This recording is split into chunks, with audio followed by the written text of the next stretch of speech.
Go ahead, Annika. Hi. Mom is going to be teaching blob mapping, but first we're going to start off with a simple line in the middle by folding it in half and then folding it this way and drawing your line. This is your prime meridian, this is your equator. You can label it PM and EQ. Okay, so now that we have our general, our general shape of our paper, okay? Again, it's a blob map, so the proportions are not going to be exact because the world is not 8.5 by 11. So, and no map is perfect. You can kind of read some really cool stuff or watch a video on cartography about how when we flatten the Earth out, the continents that are at the top of the planet get to looking really big. So Greenland and even Antarctica, it makes it look really long because it gets stretched out. So yes, it will not be perfect, but this is the idea behind blob mapping. So we have our equator, we have our prime meridian, like Annika said. We're going to use approximately 2 fingers above and 2 fingers below this line to create another line across. I'm going to kind of make note here that if you have tiny fingers, you might need to use 3. If you haven't been doing this a lot and you feel like your lines aren't very straight, you can do 2 fingers and make a dot, and 2 fingers and make a dot so that you can connect and make sure that your line is pretty similar. You should have a chunk of space above and a chunk of space below. This line should absolutely not be in the middle of this space, okay? These are the tropics. They're the Tropic of Cancer at the top. So we're going to say T-Can. And this is not a very dark marker, so I am going to fix that here in a second. And then below that is going to be T-Cap. At the bottom of the paper and at the top of the paper, we're going to do the same kind of thing. We're going to take 2 fingers from the bottom and put a dot. 2 fingers from the bottom on the other side, put a dot. Now I'm going to go to the top of the paper. I'm going to put a dot, 2 fingers down, 2 fingers down. Okay, there's still going to be a big gap of white space here. Going to connect these lines together. If you'd like a slower or more in-depth version of how to do that, there are videos on YouTube about doing these lines. If you hold on just a second, ironically, I'm holding my camera up with those aren't the Expo pens. Annika's going to go get our Expo pens for us. Yeah. Oh gosh, bear with us. I am also. Okay, let's see if that works. Yeah, you can't see that at all in the video. I'm going to see if this works, and if not, we're going to re-record. Hopefully we can see this.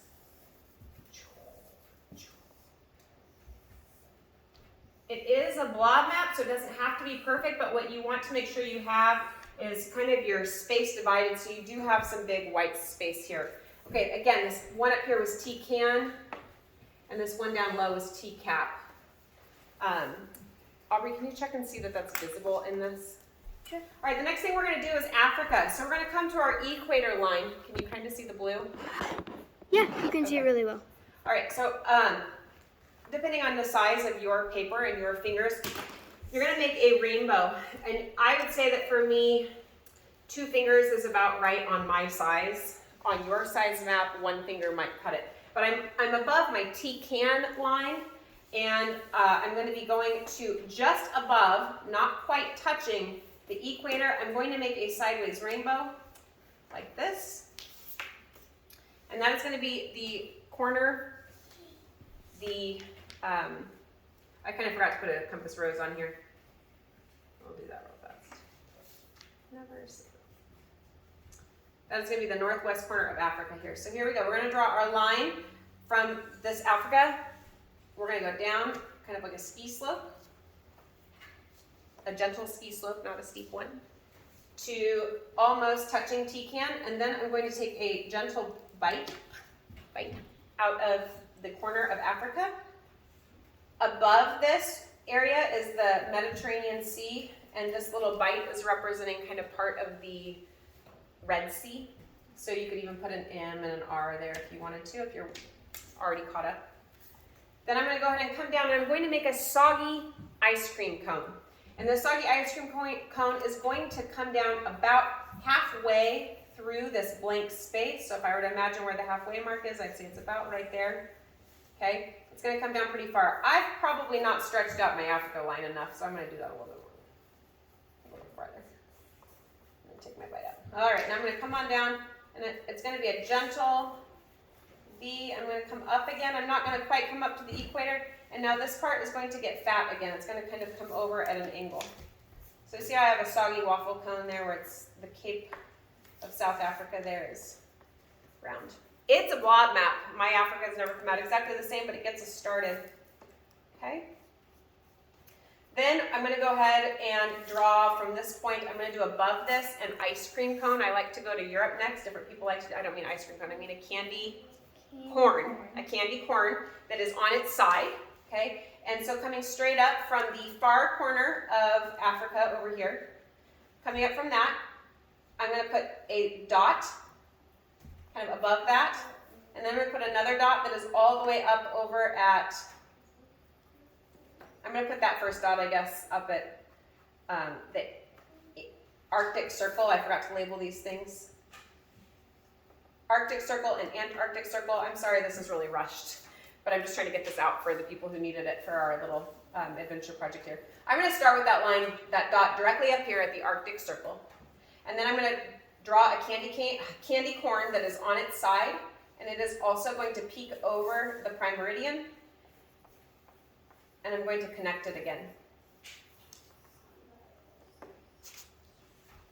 I would love for my Europe to be a little, I feel like my map is a little taller than it should be. If you look at how this turns out for Annika, go get close. This should be more what yours is looking like on a piece of paper. My paper is too vertical. Okay. At any rate, this area became the Mediterranean Sea. And then from here, I'm going to draw a wavy line that goes slightly above the Arctic Circle, and then it's going to dip down, and then it's going to dip up again. And we're drawing the upper line of Asia, which would be Russia, the Siberian area of Russia. And then on my way down, I'm going to draw 3 bumps. So from this upper point here, I'm going to do a bump that goes out, a gentle bump in, bump out, bump in, bump out. Okay, and now I'm down here in the corner, and I'm going to turn the corner by making kind of like a Florida type shape, you know, a little kind of wiggly point that comes out. And I'm going to repeat that process of making 3. So as I connect from the corner of Europe across here, what we're going to do is we're going to make a W that has 3 W's instead of just 1. And the middle W down, the middle point down, is going to be the biggest, and that's going to be India.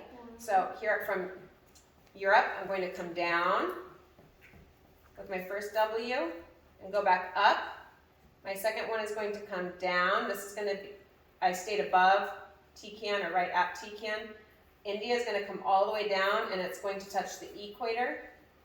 Almost, but not quite. It's going to go up. Now I've drawn India, and now I'm going to go down again and connect to that little wiggly bump that I made.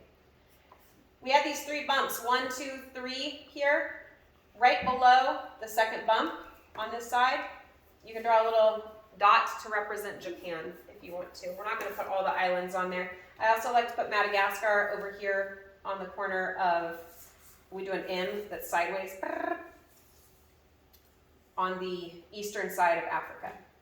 So now you've got most of the eastern continents done. If you want to, while we're over here, we can go ahead and put Australia in. So you're going to be above, you're going to be between TCAP and the Antarctic Circle. And you're going to go ahead and draw an upside down peanut. And that was way too big. There you go. And then below that, you can do 2 little islands, and that's going to represent New Zealand, which we learned was settled by the Polynesian people, right?